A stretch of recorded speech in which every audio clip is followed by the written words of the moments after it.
Hello folks, and welcome back to my channel, the Scottish Model Railway Guy. A wee visitor here today. This is the Coca-Cola train set that started it all for me. Bit of nostalgia for me because, well, that's where the passion began. I've been through many things since, but one of the things that I've never done is point motors, and by point motors I mean these little points here that you can choose to go one direction or another. Now, why have I never done point motors? I don't know, because I've had this for ages, an R8243 Hornby surface mounted point motor. I've also had, and I unpackaged it earlier, one of these little throw switches, and it comes with a bundle of wires. Now, I have no idea how to wire this up, but what I want to do is make this particular one, I think, yeah, either that or this one over here, automatic, so I can control it from my electronic control board, which is down here. And that's the objective for today. So you with me? Let's go do it. So one of the criticisms I have of this is there's no instructions with it unless they're hidden in there. Oh, hang on. Yes, they are, which means I'll get a wiring diagram. I've been looking at this and thinking, how the heck do I put this together? It turns out there's a wiring diagram packaged right in the back there, so I was about to criticise you, Hornby. I take that back. This comes with 3 sets of wires, and this is the throw switch. Now I'm going to bring it a little closer, show you at the top. Got a little toggle it can pull into and lock in place, and then you just knock it to the side. The long and short is it's a single point throw switch. Now I believe what it does is when the 12 volts comes in, I think it will be here. Yeah, because these seem to fit this. When the 12 volts comes in, yeah, they do fit that very neatly. When the 12 volts comes in, it will give a momentary pulse to the point motor that will tell it go. Now, what is this? My suspicion is, going by male and female, is that you can slot multiple of these point controllers together, as in build them up, and then you've got your little bank of controllers controlling multiple points, and that's one for the future. But right now, I need to figure out how to wire this out. So first of all, I'm going to take a pause, read the instructions, and take it from there. Now, I guess the key part of this instruction is that this Hornby point motor may be used with any Hornby point that is a point switching mechanism of the sliding bar type. What is that? And it's this. And you can see this little sticking up bit here, a wee lug. You can see on both sides the points slip back and forward. So I guess because it's got this little point that sticks up either side, the point motor will latch on or sit over either side of it. That's my suspicion anyway. When we look in here, I've got a suspicion, and I'll have a look closer later, that it latches in there somewhere, and then this will rock it back and forward. And the key thing will be to mount that flush, something like that, and then I'll probably build something over this to hide it, but we shall see. And you can see here it's pointing out the sliding bar mechanism up there, the bit that I was just demonstrating that pushes it back and forward. The other key one for this is how to wire it up. So I was wrong about the side bit. It turns out that little circle there is for a brown wire. Now that begins to make sense when I bring this up here, and I can see a brown wire packaged with it. So all I've really got to do is follow this instruction for how to wire it in and where it all goes, and then in theory we should be good. I guess we'll find out. Let's go. Before we do any of that, I'm just going to have a quick recap about how this went when I set it up. So you can see the red and white wire coming out here, and it comes under the controller and then splits to here and to here. And this is what I was talking about in one of my previous videos, which is popping up here somewhere. You make these a bus bar. So you've got 12 to 14 volts coming out of this. And I'm just putting the positive and the negative either side of that. You can then see here and here, I've taken positives and negatives out. And these are just DC to DC regulators. So you can turn them down on this little potentiometer here and here. So you can see I'm running 3 volts and 5 volts. However, the point motor needs 12. And 12 comes straight out of this. So I've got some spare terminals there and there. And there and there. So I'm going to take 12 out and just run a wire over here just to try it. And I'll set it up like that. So for the duration, I'm going to have my instructions here, but I'm also going to put them up on the screen so you can see the wiring diagram so that it makes sense. So you can see from the wiring diagram that first of all a brown wire goes in here. Now I think I better switch everything off before I do this. That would make sense, rather than attempt to electrocute myself. Right, that's everything off. So the brown wire, which will be positive, will stick with the browns that I've done before. So with the Wago connectors, you literally pull them up. I can get one without doing anything wrong. Ah, we have a problem. Hornby's assumed that everybody's going to screw this down, and I'm not. I'm using Wago connectors. I'm going to have to snip that.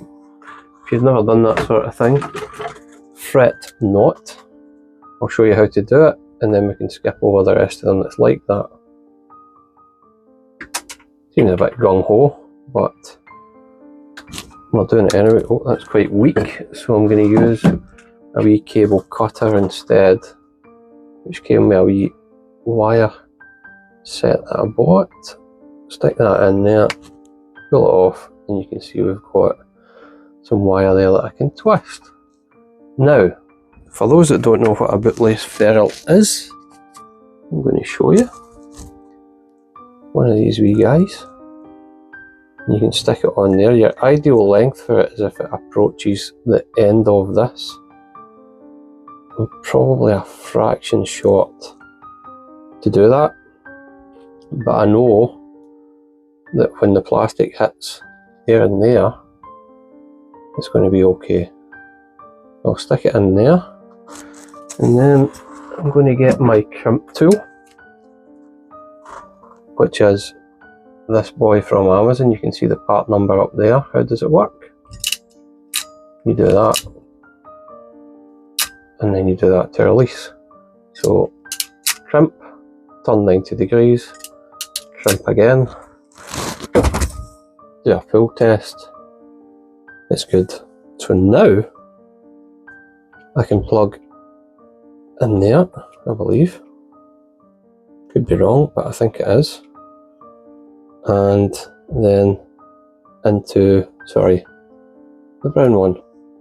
Clamp it down, and that's not going anywhere. Stage 1 complete. So next part up is the black wire. So I had to do the same, give it a cut, then we're just sticking it in there, clamping it down. The wire itself is quite long, thank you Hornby, that gives us the opportunity to put it further out into the layout, and at the end I've put one of these Wago connectors in. Now in an ideal world I'd have lots of single Wago connectors, keep it neat for each one, and you would just find it would come out to there and then you clamp another wire in. Why am I going with the black? Well, this is, if you look at the wiring diagram, even if you want to pause it a second, you'll see it goes black to black, green to green, red to red. So effectively it would go in there, but you can't do that. But however, Wago's, like I said, like a bus bar. So they're effectively electrically connected across there. So that's first connection. We've got black to black, and we've got a positive going into this switch. The remainder is green to green, so I can probably just put them in just now. So red in that one, we pull test, green in this one, we pull test, it's fine, and we've got our black here. So what remains is on the point motor, on from these to go back to where they need to go on this. So Hornby supplied us with a red and a green wire, and at each end you shall see we've got the normal types of connectors. So all I have to do, for example, is take the green wire, plug it in there to make the connection. Where does it go on the diagram? The green goes into the top of the throw switch, which is there. Seems quite a firm connection. And then I'm just going to do the same with the red, and then I'm going to tidy up a wee bit so that it's easier to represent.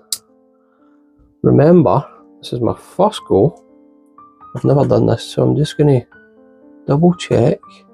Red, no, it says red to the top and green to the bottom, so I've got it back to front. Green to the bottom, red to the top. Now, in my mind, that is the circuit complete. But give me a second, I'm going to tidy up a wee bit so it all looks a bit neater, hopefully. And then we're going to give it a throw to see if there's any action in this. And if there's any action, you're going to see it in there. In fact, let's do it right now. See if I electrocute myself live and right. We have power. Aha! Can you see that? I can feel it.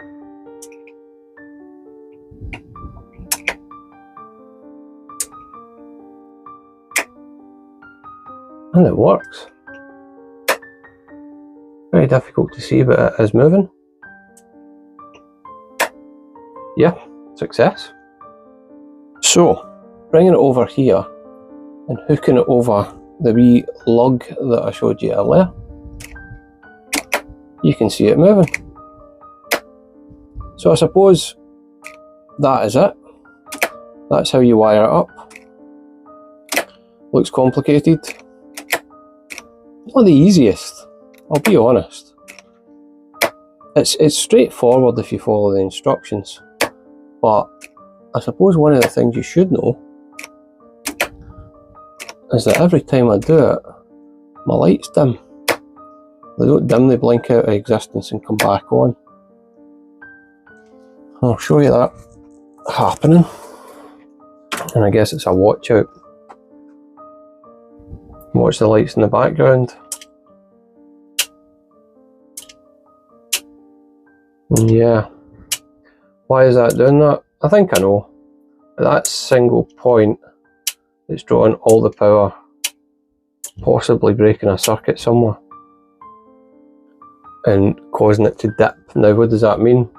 Well, I power everything from the Hornby controller, and I'll show you that. Wow, that's enough to give anybody the electronic fear. So I'm going to skip the hyperlapse and you'll see me tidying it up so I can give the final explainer before we do a wee bit of running.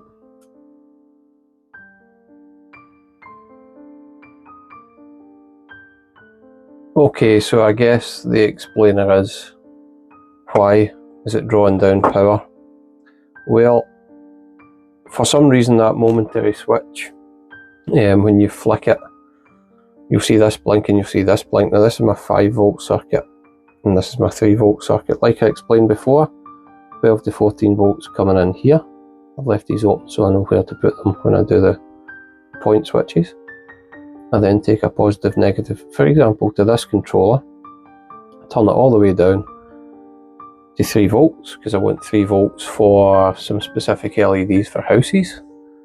The 5 volts is controlling traffic lights, which are over there, and there's a video popping up somewhere about here that you can see the traffic light video, which is excellent, by the way, and it introduces a different type of controller, and I'm a way to do it with EVE model signals shortly too.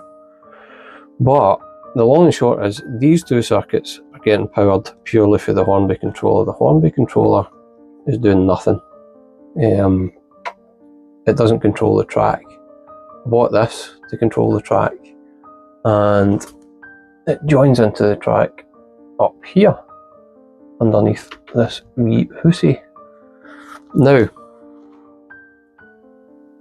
I think if I'm going to have point motors, I'm going to need a separate, well, I might be able to take it off that, but I'm sure off the back of the Gauge Master controller it's AC that comes out of it.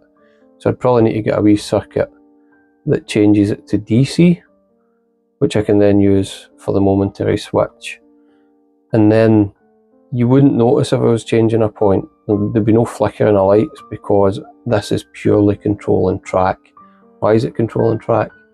Because you can get a really, really fine movement that you can't get with the Hornby controller. And I did run a series on that, where you could clearly see the difference in it and the control you can get with the Gauge Master versus the Hornby. So yeah, that is it for today, folks. I hope you enjoyed that. I hope it was informative, because it was a bit of a mystery to me, but there you go, I figured it out. Probably took an hour of my time to figure it out for you, so you don't have to. And at that note, it's just jammed on the tracks, because it's an 040 and it doesn't take points very well. You've got to take a charge at it. Yeah, so here we go, taking a charge at it, and see you again, folks.